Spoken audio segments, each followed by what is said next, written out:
LinkedIn is really weird. It has 310 million monthly active users. What started as a professional networking site, a place to build real connections and find quality jobs, has morphed into something very different. Today, it is the internet's cringiest stage. It's where people post tearful stories thanking their companies that just laid them off, and where hiring managers brag about putting candidates through absurd challenges just to test their resilience. So, how did we get here? How did a platform built for corporate networking turn into a breeding ground for performative professionalism and outright toxicity? And why?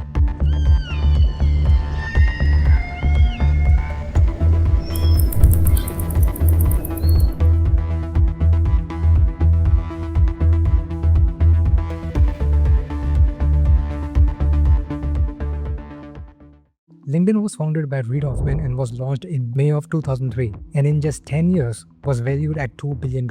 In 2011, LinkedIn took over Twitter in ad revenue by making $154 million compared to just $140 million of Twitter. And 6 years after that, in 2016, it was acquired by Microsoft for $26 billion, which was then the base acquisition Microsoft had made before acquiring Activision Blizzard. At more than $15 billion, is one of Microsoft's biggest revenue maker and makes Microsoft more money than their search and advertising business. LinkedIn makes money primarily through advertisement, premium subscription for employees, and premium subscription for recruiters and hiring managers. But while LinkedIn has been a massive financial success, its impact on the hiring process has been far less positive. At its core, LinkedIn was meant to connect professionals with opportunities. But over time, it has contributed to making job hunting more frustrating, impersonal, and competitive than ever. One of LinkedIn's biggest revenue streams is LinkedIn Recruiter, a tool that costs companies up to $9,000 per seat. For that price, hiring managers and recruiters get access to advanced search filters, AI-powered candidate recommendations, and the ability to connect potential hires directly. At first glance, this sounds like a useful tool.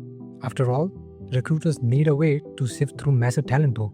But in reality, it has fundamentally changed how hiring works, and not in a good way. Because companies are paying a premium for access to these tools, they tend to rely entirely on LinkedIn's algorithmic recommendations rather than exploring a broader talent pool of candidates. This means if you're not optimizing your LinkedIn profile the way the system expects, using the right keywords, formatting, and engagement strategies, you might be invisible to recruiters, no matter how qualified you may be. LinkedIn's influence has also led to a shift towards algorithm-driven hiring. Most companies now use applicants tracking system, or ATS, many of which integrate directly with LinkedIn to automatically scan and rank resumes. These systems filters candidates before a human even looks at them, with an estimated 75% of resumes getting rejected outright due to missing keywords or improper formatting. This has created a bizarre reality where job seekers aren't just competing against each other, they are also competing against an algorithm that decides whether they even get a chance to be seen. And even if you do make it past the automated filters, LinkedIn has given recruiters even more tools to disqualify candidates instantly. A recruiter can scan your profile and make a judgment in seconds based on factors like how many connections you have, how frequently you post or engage, whether your job titles perfectly align with the role they are hiring for.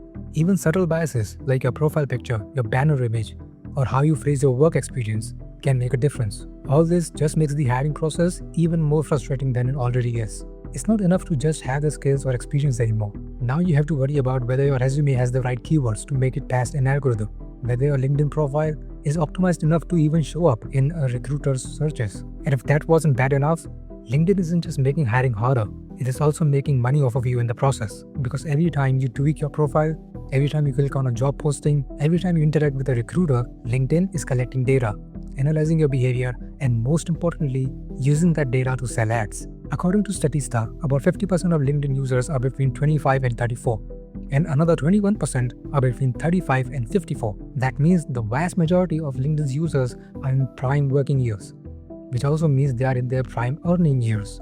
Instead of a mix of students, retirees, and casual users, LinkedIn's audience is made up almost entirely of working professionals with money to spend, and that gives LinkedIn something that most platforms don't have: the power to be picky about its advertisers.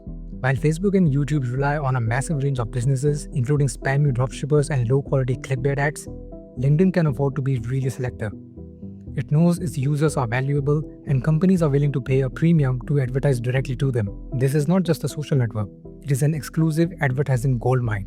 which makes you feel like the purpose of your profile is not to get hired, but to actually make LinkedIn and people advertising on it more money by you being the end product.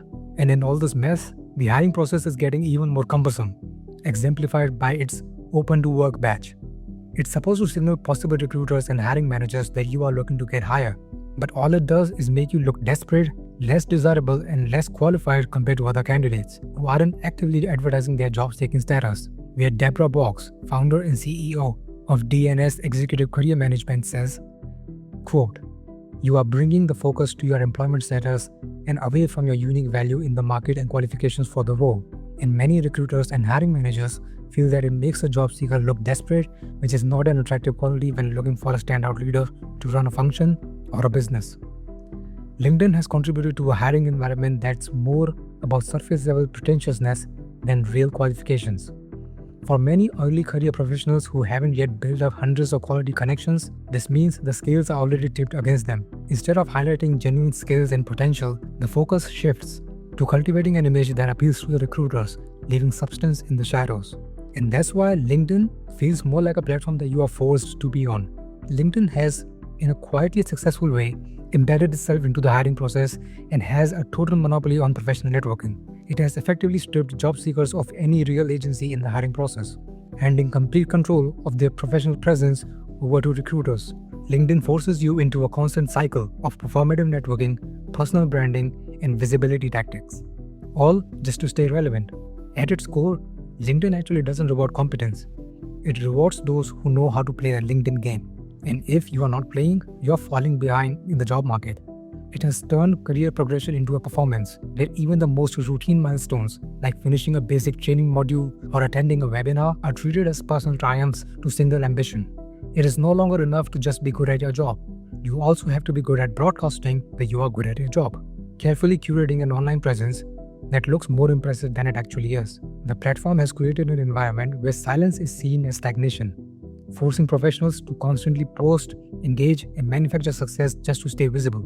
Instead of finding a way of rewarding competence, LinkedIn rewards visibility, turning career growth into a game of optics rather than actual skill or experience, making the process incredibly exhausting.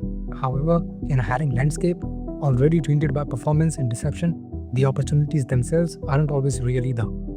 Companies routinely post ghost jobs, listing for roles they have no intention of filling, just to collect resumes, project an image of growth, and to appease investors. According to My Perfect Resume, a resume building platform, 81% of recruiters admit that their employers post ghost jobs, positions that either don't exist or have already been filled, primarily to create the illusion of progress within the company. What was meant to simplify job hunting has instead introduced yet another layer of frustration. The process of streamlined networking and opportunity has been replaced by an unspoken requirement to constantly curate, update, and perform just to stay visible. It is not enough to simply be qualified or experienced. You have to package yourself into a marketable brand, play the engagement game, and hope that the algorithm or the right recruiter finally takes notice. Instead of fixing the inefficiencies of hiring, LinkedIn has only made them more entrenched, shifting the focus from genuine abilities to online optics. It is no longer about what you can do, it's about how well you can sell yourself. And for many job seekers, that means spending more time polishing their profiles than actually developing their skills, turning career advancement into a never-ending performance. In the end, LinkedIn is not an escape from the broken hiring process. It is just another obstacle within it. But like it or not, we are stuck with it. Because when it comes to professional networking, there is virtually no real alternative. And until something better comes along, we'll just have to keep dealing with the lunatics running this asylum.